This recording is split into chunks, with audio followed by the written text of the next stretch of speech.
Okay, welcome back. You're watching World Business and Technology TV show on Comcast Cable Channel 15. I'm Farooq Shah Khan. Our email address is wbt.tv@comcast.net. And please give us a call, 408-512-3228. 408-512-3228. Now, we have with us here in the studio iFaqeer. He's a writer and a blogger who makes his living as technology writer in Silicon Valley. iFaqeer, welcome to the show. Thank you, Farooq. Now, we have, it seems like there's a lot of buzz about the government using technology to listening in on Americans making telephone calls. Right. Actually, we wanted to talk about a lot more than just Americans because we want to cover technology, society, and the people who live at that intersection in this segment. I'm iFaqeer, and I live in Silicon Valley. Sorry. Here in the Valley, we live surrounded by technology and the people and companies who make them possible. But do we ever really talk about how these technologies and companies really affect our lives? Do we? Let me tell you something I've taken to doing of late. I start conversations by saying to friends that they work for a company that makes it possible for this or that government to arrest and torture people. Often that gets me a chuckle. Often it gets me a, what in heaven's name are you smoking, dude? But think about it. Let's step back for a moment and really think about it. The discussion of Silicon Valley in the media, and even in everyday conversation, even here in Silicon Valley, usually happens in one of a very few ways. Mainstream media often talks about the amazing new technologies out there, or about how technology is being used to do amazing things. And we are told that these are things that most viewers would not have any hope of understanding the inner workings of. That's your typical technology story in a newspaper or on a network channel. In the business press, on the other hand, folks try to follow how Silicon Valley and technology affect our economies and our stock portfolios. We get these long discussions on business programs on the networks and in the business sections of newspapers. Sometimes they'll call over a CEO from a tech company, and when that happens, you have journalists fawning all over said CEO, and with just one or two exceptions, it's always a he, to learn how he's going to change our world yet again. And you get stories of immigrants who started fabled companies that are now worth hundreds of billions of dollars, or the gawky teenager who dropped out of college and is now the richest man in the world. So where does one turn for a more robust and inside baseball picture of Silicon Valley? The technical press maybe, the trade papers? What do they carry? They tell you what each company is doing and what they're about to do, and sometimes they'll challenge these on technical grounds, or on the basis of an economic theory or market research or what happened to the last few products like Betamax. So what exactly am I saying is missing from this picture? There have been stories of late in the news about Silicon Valley companies sharing users' private information with our government or foreign governments, and the stories about these companies working with one government in a very large country to, shall we say, tailor their offerings to conform with the way that government likes to run things. You saw that large story on network news and in the newspapers when that issue was hot. But take a minute to step back and think, where are the people in this story? Not the people in the suits, not the 5 or 6 or 7 people in each company that wear ties to work.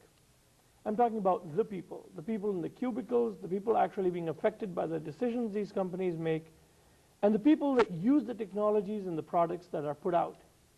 Who talks about them? And even more importantly, who talks to them? Who covers the people on the receiving end of our technology on a day-to-day basis? And why don't we hear from the engineer in the cubicle who could really tell us what the technology can do and is doing? And what's happening in these companies when they're not making headlines? Now, let's take the issue of the internet as an example and pick just one example. You know, one vertical, as we call it in this industry. So take, for example, the fact that those of us in Silicon Valley have always known, though we might not like to often think about it, we've always known that the hardware that runs the internet has backdoors built into it. Backdoors that governments and other people in positions of authority can use to monitor information flowing on those networks. I don't design that stuff myself, but that's what my friends tell me.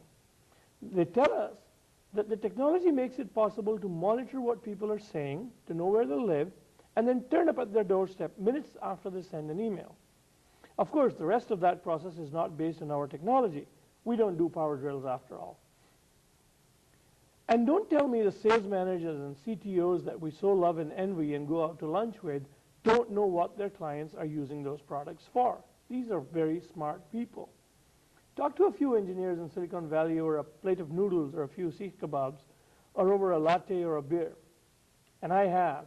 The first time I made that statement I mentioned in the beginning, I got a dismissive laugh.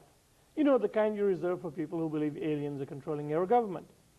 But within 2 minutes, that same friend of mine was saying, very casually, that yes, of course we've always had that feature. You know those backdoors I was talking about? Those features.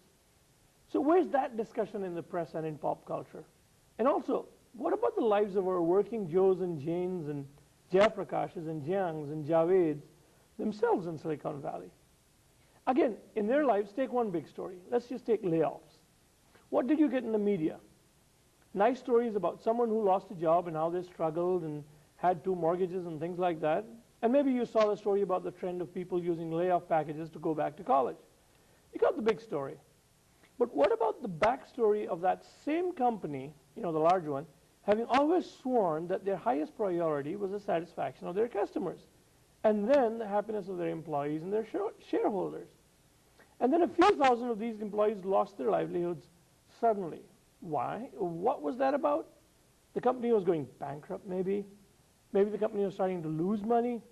Nah, wrong again. Quite simply, there was the danger of making a smaller profit the very next month.